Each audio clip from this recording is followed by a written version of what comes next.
नमस्कार, welcome to common Indian voice. Series क्या चल रहा है? अमृत महोत्सव।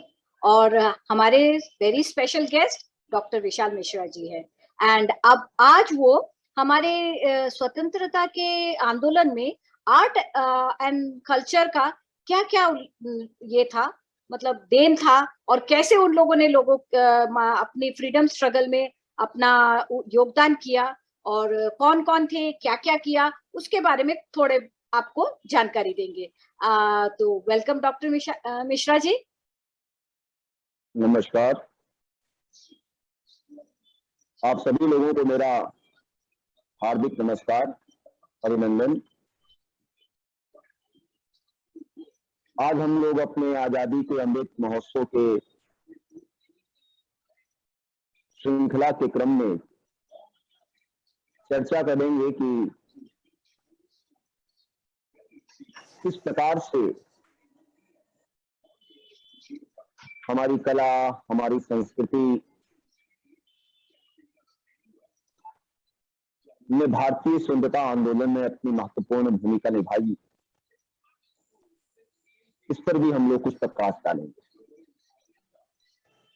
देखिए, स्वतंत्रता की लड़ाई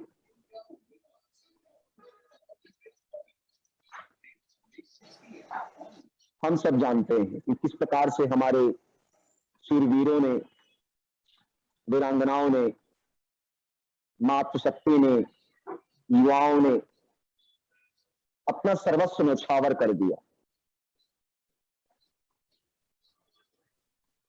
लेकिन यह सर्वस्व न्यौछावर कर देने की प्रेरणा अधिकतर कलम के माध्यम से मिली, पेन के माध्यम से मिली। ये लेखन ही थी, ये कला ही था जिसने जनमानस को जागरूक किया। हम सभी जानते हैं कि हमारा देश 15 अगस्त 1947 को स्वतंत्र हुआ।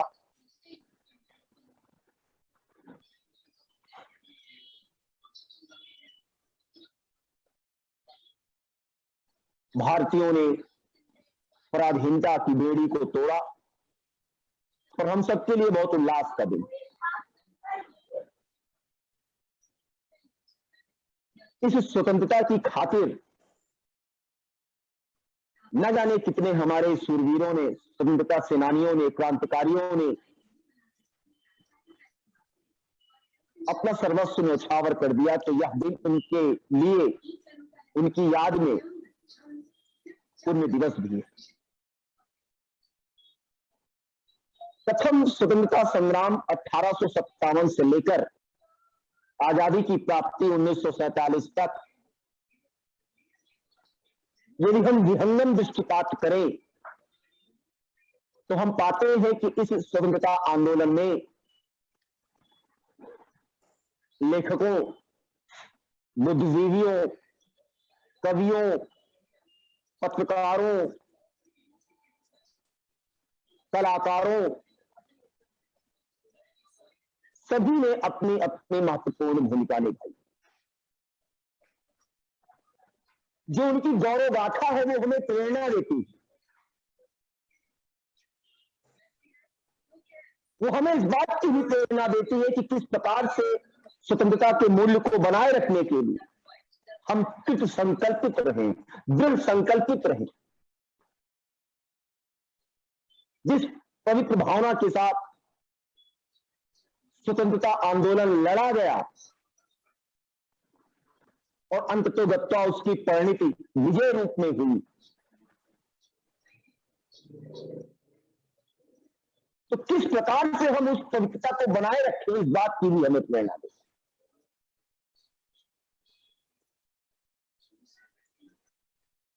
हमें याद करना होगा हिंदी के महान लेखक प्रेमचंद जी को, जिनकी रचना रंगभूमि, कर्मभूमि, जो कि उनका बहुत ही फेमस उपन्यास है, किस प्रकार से लोगों में एक स्व की भावना को जन्म देता है। भारतेंदु हरिश्चंद्र जी का नाटक जो उन्होंने लिखा था, भारत दुर्दशा,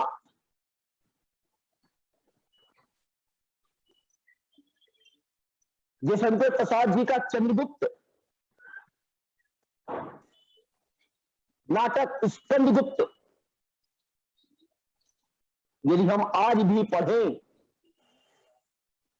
तो एक स्वस्फूर्त नव चेतना का संचार होता है। और हमें पढ़ना चाहिए, हमारे युवाओं को भी पढ़ना चाहिए।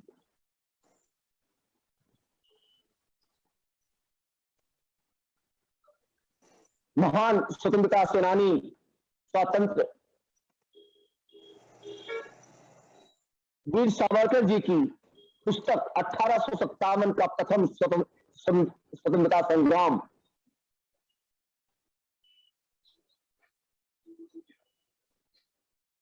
जिसको अंग्रेजों ने अपने अपने तरीके से परिभाषित किया, या उनके लिए महज एक विद्रोह था।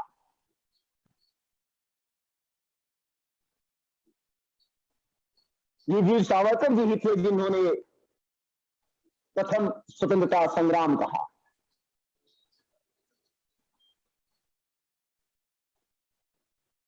लोकमान्य बाल गंगाधर तिलक जी की पुस्तक गीता रहस्य, जो कि उन्होंने जेल में प्रवास के दौरान लिखी थी, यह भी लोगों को ज्ञात होना चाहिए कि लोकमान्य की उपाधि उन्हें जनता ने दिया। किस प्रकार से उन्होंने मराठा और केसरी पत्रिका का संपादन किया, और वो पहले व्यक्ति थे जिन्हें पत्रकारिता के कारण सजा हुई। वो पहले व्यक्ति थे जिनकी सजा के विरोध में बॉम्बे में मजदूर मिलों के मजदूरों ने हड़ताल की थी।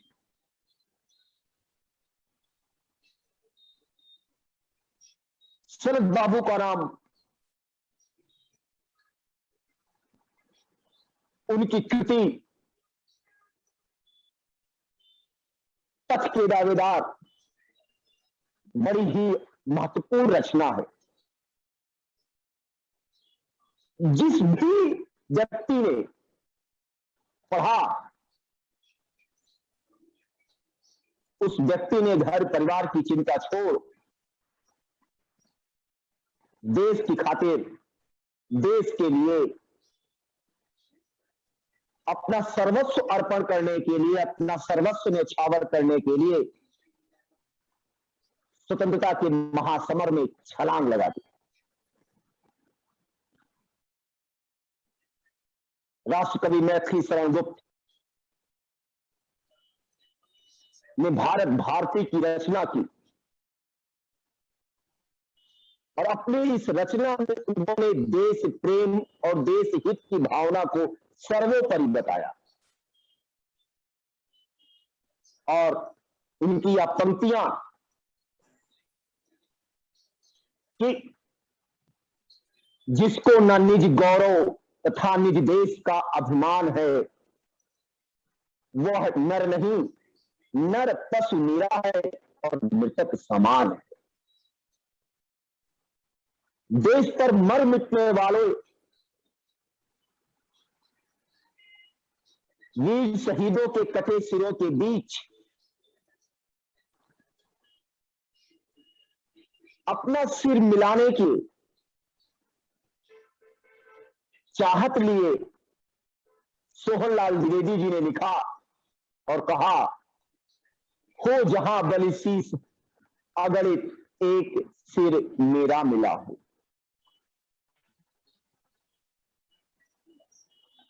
तो किस प्रकार से ये रचनाएं देश हित और देश के प्रति अपना सर्वस्व न्यौछावर करने की प्रेरणा देती हैं, स्पष्ट दिखाई देता। सुभद्रा कुमारी चौहान, जिन्होंने झांसी की रानी लिखी, भला कौन भूल सकता है। ये वही रानी लक्ष्मीबाई थी जिन्होंने अंग्रेजों की चीजें हिला दी थी।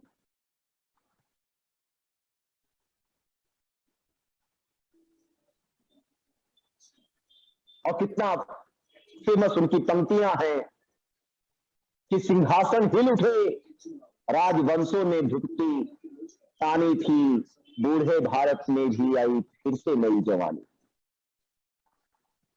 गुमी हुई आजादी की कीमत सबने पहचानी थी, दूर फिरंगी को करने की सबने मन में ठानी थी, चमक उठी सन 57 में वह तलवार पुरानी थी, बुंदेले हरबोलों के मुंह हमने सुनी कहानी थी, खूब लड़ी मर्दानी वो तो झांसी वाली रानी।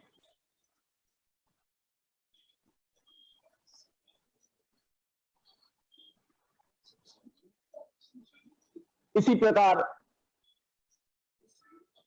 पंडित श्याम नारायण पांडे जी ने महाराणा प्रताप के घोड़े चेतक के लिए हल्दी घाटी में लिखा,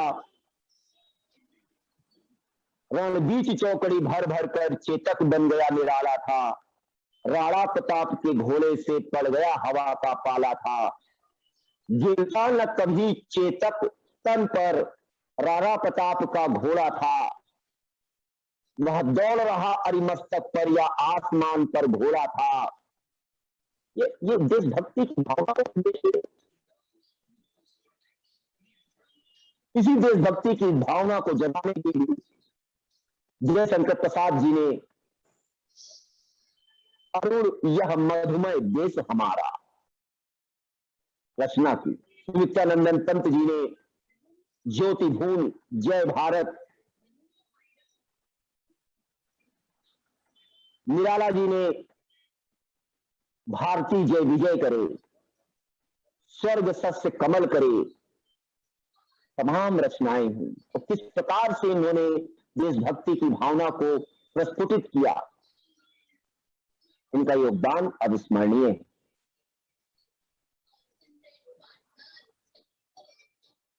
बालकृष्ण शर्मा नवीन जी ने अपने विप्लव गान में कहा, कभी कुछ ऐसी तान सुनाओ जिससे मच जाए, एक हिलोर इधर से आए एक हिलोर उधर को जाए, नास नास हाँ महानास की प्रलयकारी आंख खुल जाए। इन पंक्तियों को सुनकर आज भी रोए खड़े हो जाते।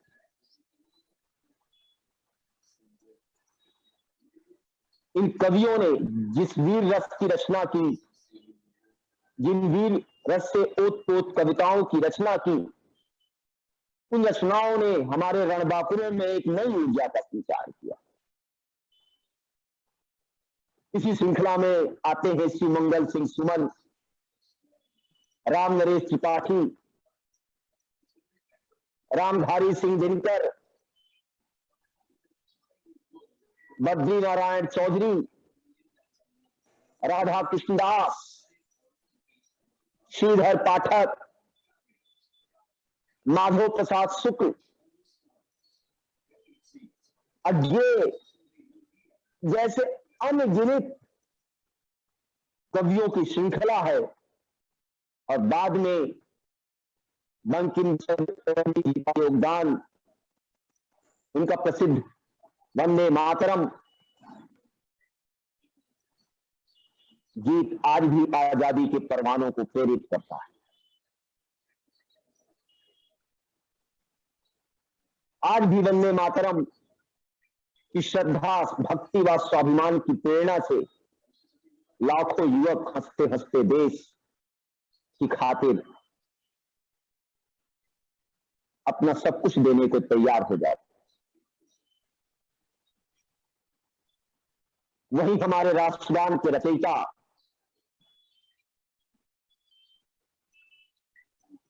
रविन्द्रनाथ ठाकुर जी का योगदान तो अद्वितीय है, यूनिक है।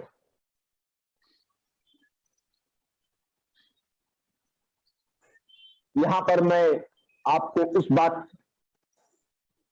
को भी याद दिलाना चाहूंगा कि जब स्वतंत्रता दिवस के शुभ अवसर पर बाबू गुलाब राय कहते हैं कि 15 अगस्त का शुभ दिन है, शुभ दिन भारत के राजनीतिक इतिहास में सर्वाधिक महत्व का है।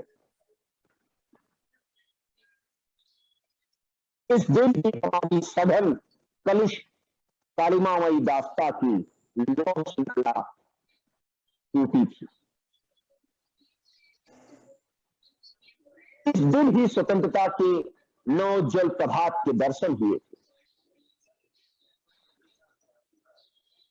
और आज ही दिल्ली के लाल किले पर पहली बार यूनियन जैक की जगह पर सत्य और अहिंसा का प्रतीक हमारा तिरंगा स्वतंत्रता की हवा की झोंकों से लहराया था।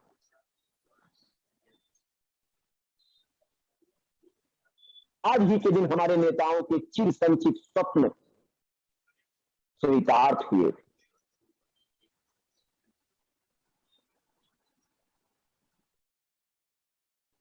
यही नहीं, कई और आयाम है इस कला संस्कृति। हमें याद होगा कि आजादी के समय 1905 में बंगाल विभाजन के पश्चात जब एंटी पार्टीशन मूवमेंट शुरू हुआ, स्वदेशी आंदोलन की शुरुआत हुई, तो हमने देखा कि किस प्रकार से स्वदेशी आंदोलन ने एक नई सांस्कृतिक चेतना को जन्म दिया, हमें आत्मविश्वास, स्वावलंबन, आत्मनिर्भरता और सेल्फ कॉन्फिडेंस का पाठ पढ़ाया। राष्ट्रीय शिक्षा की बात हुई, नेशनल एजुकेशन की बात हुई, नेशनल कॉलेज खोले गए और यहीं पर रवीन्द्रनाथ टैगोर जी का योगदान कला के क्षेत्र में बहुत इंपॉर्टेंट है। पहली बार उन्होंने पाश्चात्य यूरोप के आधिपत्य को तोड़ा और इंडिजिनस पेंटिंग की शुरुआत हुई। यही नहीं, ये वही स्वदेशी आंदोलन था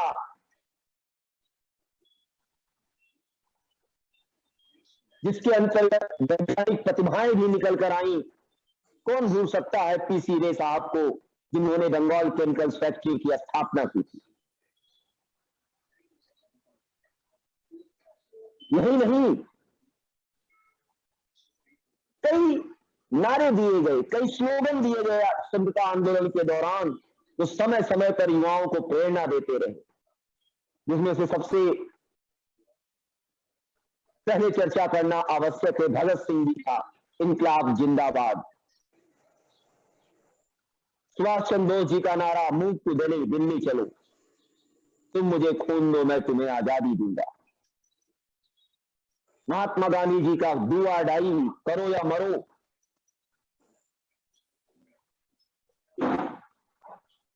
सुभाष चंद्र बोस जी का ही जय हिंद,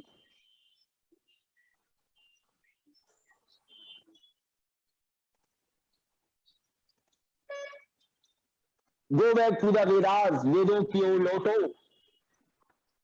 स्वामी दयानंद सरस्वती जी का स्लोगन, अंग्रेजों भारत छोड़ो, क्विट इंडिया, महात्मा गांधी जी के द्वारा दिया गया भारत छोड़ो आंदोलन के समय का नारा,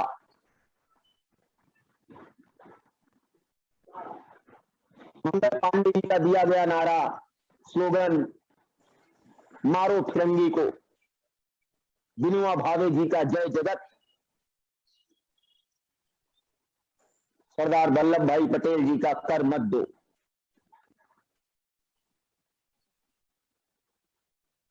श्यामलाल गुप्ता जी का विजयी विश्व तिरंगा प्यारा,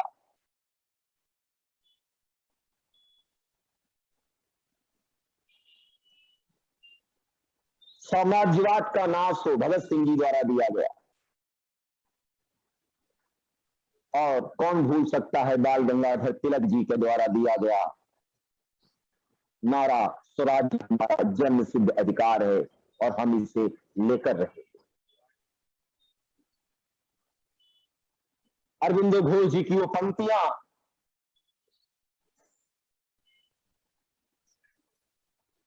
जब वो कहते हैं कि now the time has come that 30 crore people should raise their 60 crore hands, 30 crore लोगों को अपने 60 करोड़ हाथ, दोनों हाथ ऊपर करने होंगे।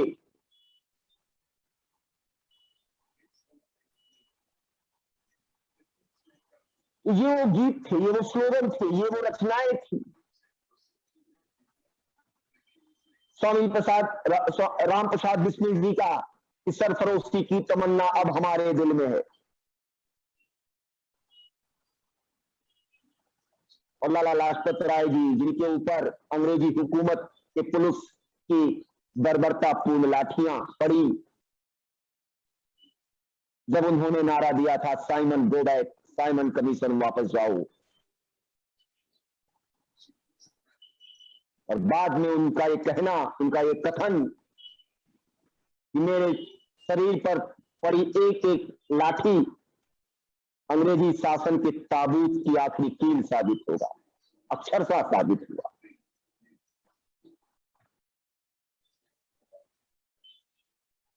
माखनलाल चतुर्वेदी जी की वो पंक्तियां जब वो लिखते हैं पुष्प की अभिलाषा में कि चाह नहीं मैं सुरबाला के गहनों में गूंथा जाऊं, चाह नहीं प्रेमी माला में विध प्यारी को ललचाऊं, चाह नहीं सम्राटों के सौ पर हे हरि डाला जाऊं, चाह नहीं देवों के सिर पर चढ़ूं भाग्य पर इठलाऊं, मुझे तोड़ लेना बनमाली उस पथ पर तुम देना फेंक, मातृभूमि पर शीश चढ़ाने जिस पथ जाएं वीर अनेक।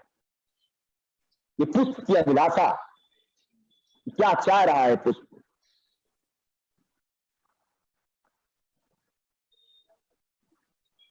राम प्रसाद बिस्मिल जी की वो रचना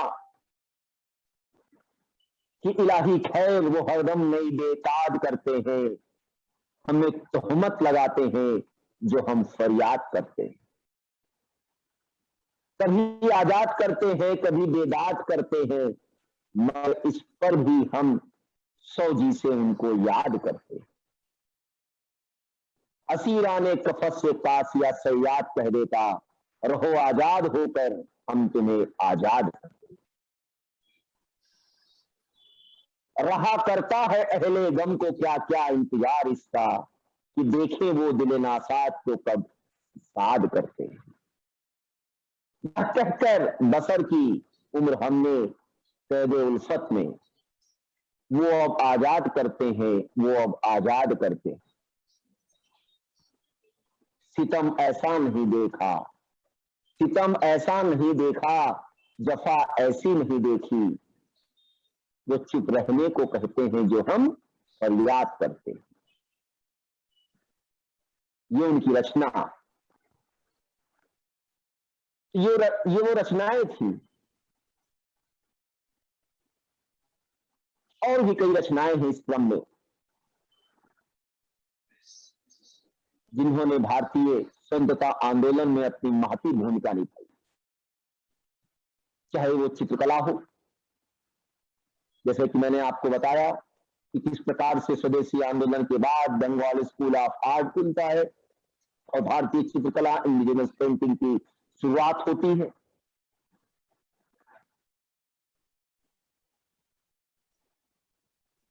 बंगाल स्कूल खुलता है कलकत्ता में, शांति निकेतन में, और जिसकी अगुवाई कर रहे थे रविन्द्रनाथ ठाकुर जी के भतीजे अवनीन्द्रनाथ ठाकुर जी, टैगोर जी।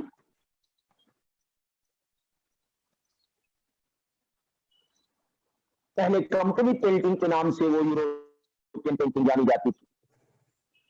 किस प्रकार से कलकत्ता का गवर्नमेंट कॉलेज ऑफ आर्ट खुलता है और वहां पर छात्रों को स्वदेशी चित्र तैयार करने के लिए प्रेरित किया जाता है।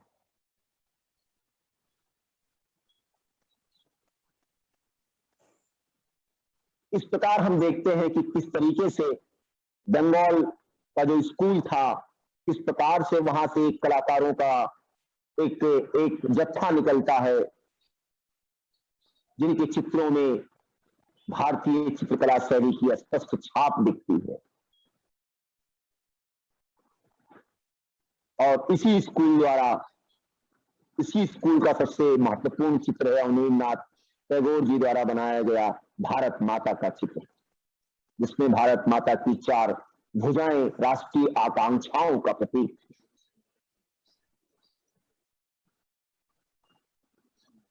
यही नहीं, बंगाल के कलाकारों ने, चित्रकारों ने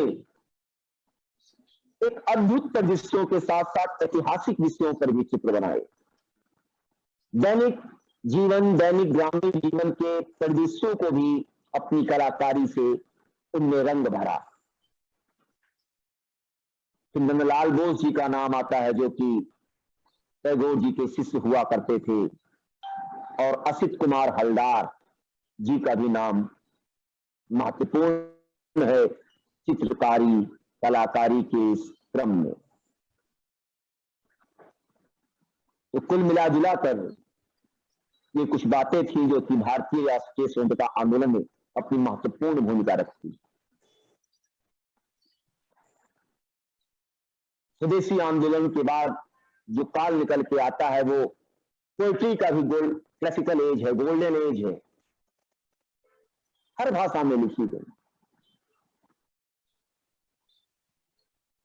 इस प्रकार से तमाम पत्रिकाएं निकली, संवाद कौमुदी हो,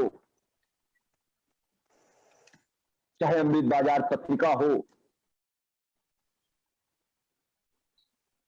इस प्रकार से हम देखते हैं कि कलम, लेखनी का कितना योगदान रहा भारतीय राष्ट्रीय स्वतंत्रता आंदोलन में।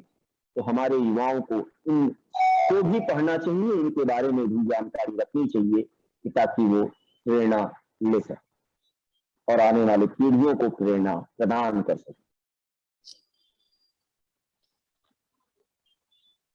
मैं यहाँ पे रविंद्रनाथ टैगोर जी के बारे में 2 शब्द कहना चाहती हूँ।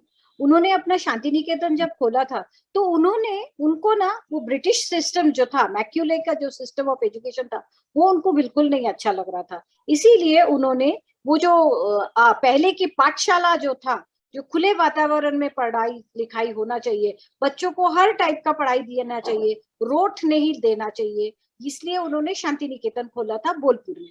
एंड बोलपुर में शांति निकेतन में हर चीज होता था। मतलब वहां से अगर कोई बच्चा निकलता है, आज भी बोला जाता है, वो सर्वगुण संपन्न होता है। उसको वहां पे न सिर्फ पढ़ाई लिखाई सिखाई जाती है, मगर कविता लिखना, कहानियां लिखना, पेंटिंग करना, डांस, म्यूजिक, हर चीज सिखा जाता है। एंड इसी श्रृंखला में उन्होंने रविंद्रनाथ टैगोर जो थे, ठाकुर जी जो थे, उन्होंने एक किताब लिखी थी, गीतांजलि, जिसके वजह से उनको नाइटहुड मिला था, नाइटहुड सर उपाधि मिली थी। मगर जब जालियनवाला बाग का कांड हुआ था तब उन्होंने लिखा था, उन्होंने वो सरेंडर कर दिया था। तो वो उस हिसाब से भी देखिए कि एक मतलब आज के कंपैरिजन में अगर देखेंगे, इतनी बड़ी उपाधि मिली थी, मगर उन्होंने 2 बार नहीं सोचा। जब उनको लगा कि हाँ, मातृभूमि का सवाल ज्यादा है हमारे लिए, वो ज्यादा इम्पोर्टेंस रखता है, तो उन्होंने उसका बिल्कुल इमीडिएटली उन्होंने उसको खत्म कर दिया था, मतलब वापस कर दिया था। और अगर देखेंगे हम तो आपने जो बोला है उसी में मैं कुछ ऐड करना चाहती हूँ। वो है रविंद्रनाथ टैगोर जी का शांति निकेतन का। देखिए, ये ऐसे मतलब खुले में उन्होंने पढ़ाई लिखाई भी की, वहां बहुत लोग जाते भी थे, एंड चर्चा भी बहुत होती थी। मुंशी प्रेमचंद के बारे में तो आपने कहा है, और उनकी किताबें, मतलब एक कहानी मैंने मुंशी प्रेमचंद की पढ़ाई थी, जिसमें एक क्लर्क के बारे में उन्होंने लिखा है। और वो क्लर्क जो थे ना, अपने मतलब काम कर करके थक जाते थे, एंड घर में आने के बाद उनको खाना भी ठीक से नहीं मिलता था, क्योंकि उनको जो मिलता था ब्रिटिशर्स के पास से सैलरी वो कम था, अपमानित भी होते थे। और कैसे मतलब उनको ब्रिटिश जो ऑफिसर थे वो उनको मारते हैं, एंड फिर वो क्लर्क के अंदर कैसा एक अपना स्वाभिमान जागता है, और वो डंडा लेके वापस जाते हैं ना, वो ब्रिटिश ऑफिसर को एक डंडे से वो 2-3 लगाते हैं, मारते हैं। मारने के बाद अपना रेजिग्नेशन देके आते हैं। वो बोलते हैं मुझे कोई फर्क नहीं पड़ता कि मेरे पास पैसे नहीं है, मैं क्या करूंगा आगे जाके, मगर मैं ये अपमान सह के नहीं काम करूंगा। तो ये मतलब एक छोटी सी कहानी थी मुंशी प्रेमचंद की, मगर उसमें से उन्होंने लोगों को बोलने की कोशिश की कि भाई अंग्रेजों के खिलाफ आप लोग आवाज उठाओ, अपना स्वाभिमान मत खत्म करो, ये उन्होंने प्रेरणा दी थी। तो मुंशी प्रेमचंद ने बहुत सारे और भी किताब लिखे थे। उनके उपन्यास में आप देखो, सेवा सदन है, निर्मला है, रंगभूमि है, कर्मभूमि है, कहानियां बहुत सारे हैं, करबला, फिर उनका गोदान तो मतलब क्या बोले, उसकी तो कोई तुलना ही नहीं होती है। और एक जो थे वो बंगाल से थे, ईश्वर चंद्र विद्यासागर। उन्होंने एजुकेशन, लड़कियों में, औरतों में पढ़ाई लिखाई के लिए उन्होंने बेथुन स्कूल, फिर बाद में जाके वो बेथुन कॉलेज हुआ, जो कि बहुत ही मतलब आज भी उसकी बहुत ही ज्यादा इज्जत है। ईश्वर चंद्र विद्यासागर ने एक और जो काम बहुत किया था, और जो उन्होंने लोगों को बोला था, उनको क्या लगता था ना कि भाई आप अगर आजादी के लिए लड़ रहे हो, उसके साथ साथ आपको सोशल रिफॉर्म भी करना चाहिए। कुरीतियां जो थी उसको भी उन्होंने ये करने के लिए, खत्म करने के लिए विधवा रीमैरिज, विडोज का रीमैरिज उन्होंने करवाना शुरू किया। और उन्होंने आगे मतलब जो उनके फॉलोअर्स थे, उन लोगों को उन्होंने जाके बोला कि आप जो है ना समाज में भी जो वंचित है उन लोगों के लिए भी कुछ करिए एंड आगे बढ़िए। मतलब देश सेवा का मतलब ये भी होता है कि आप समाज की भी सेवा करें। तो ऐसे करके उन्होंने भी मतलब अंग्रेजों से कभी कॉम्प्रोमाइज उन्होंने भी नहीं किया था। और अगर सबसे पहला नाम तो जैसे रिनेसांस में आ जाता है राजा राम मोहन रॉय। राजा राम मोहन रॉय ने आत्मीय सभा बनाया, यूनिटेरियन कम्युनिटी उन्होंने किया, और जो सोशल लिबरल्स था उनको लगता था कि हमारे देश में बहुत सारे रीतियां हैं, उसको उन्होंने खत्म करने का काम किया। जैसे सती प्रथा हो गया, चाइल्ड मैरिजेस हो गए, कास्ट सिस्टम के अगेंस्ट भी वो आवाज उठाते रहे। और उन्होंने औरतों के लिए इनहेरिटेंस की भी राइट्स के लिए उन्होंने मांग की उठाया। और पॉलिटिकल बैकग्राउंड तो उतना ज्यादा वो मतलब ये नहीं मतलब बोल सकते हैं कि वो समाज सुधार में ज्यादा ये रखते थे। एक और जो इनका नाम मैं लेना चाहती हूँ, वो साउथ से आते हैं, सुब्रमण्यम भारती। वो जर्नलिस्ट थे, कवि थे, एक्टिविस्ट थे।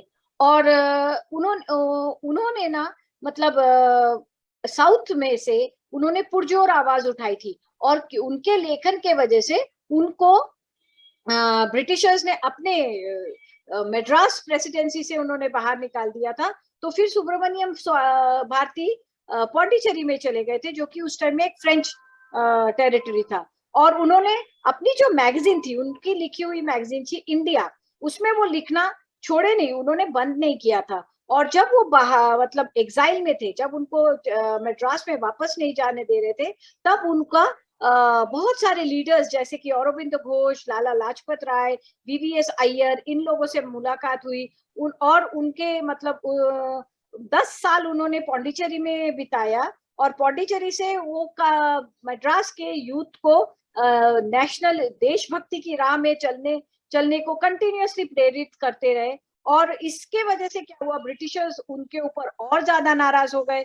और उनके ऊपर भी जैसे हम लोगों का कहा जाता है कि इनका इनका अगर हम देखेंगे, लोकमान्य तिलक के ऊपर जैसे सेडिशन का केस लगा था, तो ये उनके खिलाफ करने की कोशिश करते थे, मगर ये पौंडीचेरी में थे, इसलिए वहां मतलब ब्रिटिशर्स का इन्फ्लुएंस नहीं चलता था, तो वो अपना काम करते रहे। तो आपने आज जो बोला है ना विशाल जी, आपने जो कवियों का नाम लिया, जब आपने कविताओं के पंक्तियां पढ़े, मतलब रोंगटे खड़े हो गए।